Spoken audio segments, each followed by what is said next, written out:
So Armageddon must be a battle at Megiddo, Mount Megiddo. Okay, we have been taught this for centuries. It's bogus. And all you need to do is go to Megiddo. There's no mountain there.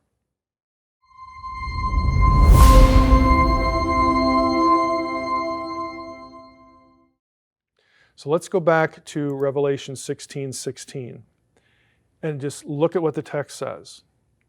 They assembled them, again for this battle, at the place that in Hebrew is called Armageddon. This is a Hebrew term. And if we turn on our interlinear and we click on Armageddon, this is what it looks like in Greek. It's one word in Greek, but it's actually two in Hebrew. This is a transliteration of a phrase in Hebrew. We have Armageddon, but actually we're mispronouncing it. It's Har-Mageddon. I want to show you something here, just in case you don't have Greek under your belt here. This is the term that you'll see in Revelation 16:16. Do you see this little mark right there? Looks like a backwards apostrophe. That is the H sound in Greek. Greek doesn't have the letter H. So to capture the verbal pronunciation of a speaker, they don't have a letter that stands for H. So what they would do is they would put this little mark, it's called a breathing mark. If you ever take Greek, this is like going to be in your first week of class. It's a breathing mark to tell you that when you see that mark with a vowel, it's almost always with a vowel. Occasionally it's with the R consonant, like in hrema, that word. That's unusual though. It's typically with a vowel. When you see that, you put an H in front of it. So what we actually have here, going back to the slide, is we have Har. Har in Hebrew means mountain. It's just the standard word for mountain, big hill, whatever, mount. That means, what's the rest of it?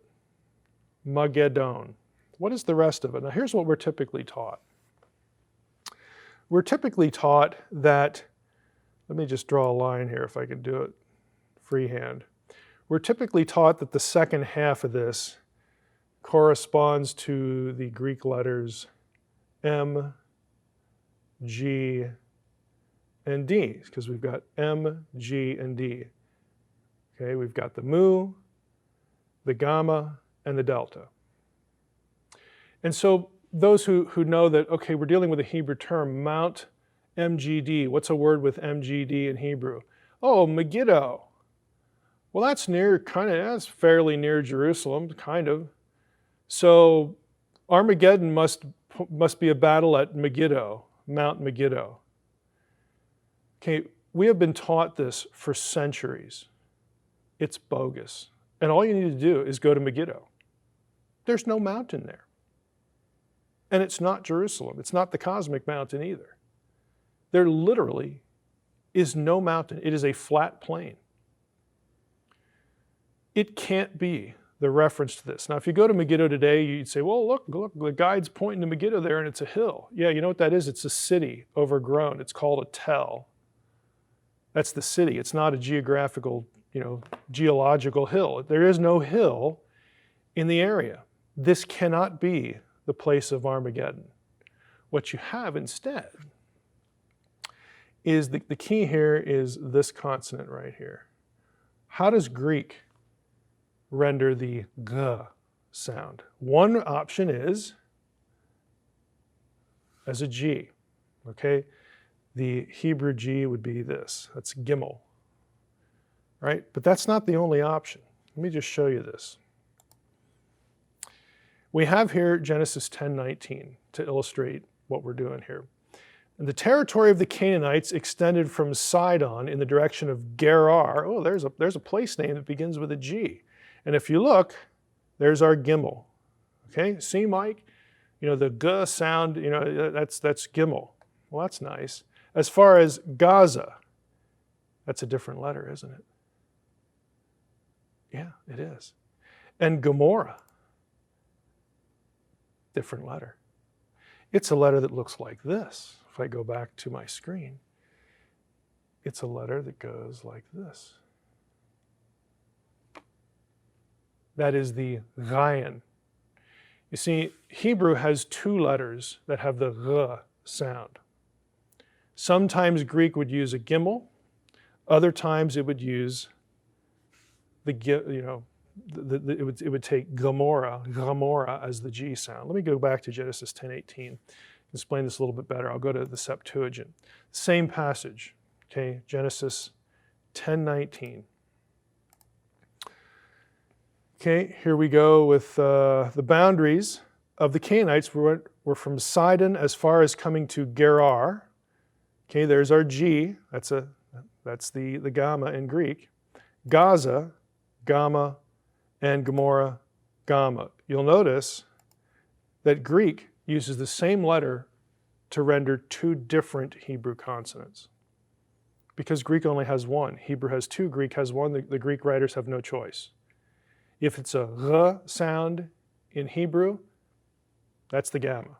That's how we're doing it. That's all we've got. Now, if we take that back here, what if we have, instead of MGD, we have M, and then Ghayan is represented by that. What if we have this? In Hebrew, it looks like this. You know what that word is? I'll show it to you. You've already seen it today. You've already seen it. We go back. I'll just click on it here. It's faster. In Isaiah 14. There's Mount Armagedon, assembly, Moghad, the Mem, the Ghayan, and the Dalet. This other letter is the vowel sound. Armagedon is the Mount of Assembly. It is not Megiddo. Now, I talk about this in Unseen Realm, but I wanted you to visually see it. What we have in Armageddon is Har, mountain, Moghad. It's the Mount of Assembly, it's Jerusalem. Okay, Armageddon will not be fought at Megiddo. It will be fought over Jerusalem. Why? Because that's the cosmic mountain. It's the cosmic north. It's the place where God is. And not only that, but it's the place of the divine council. Armageddon is more than just a military engagement. It is a cosmic war. It is all the marbles for good and evil. It is a war, as the Dead Sea Scroll, War Scroll would put the phrase, it is a war of gods and men. Okay, that's what it is. And the description, Armageddon, the Mount of Assembly, captures all of that in just two words, in one phrase.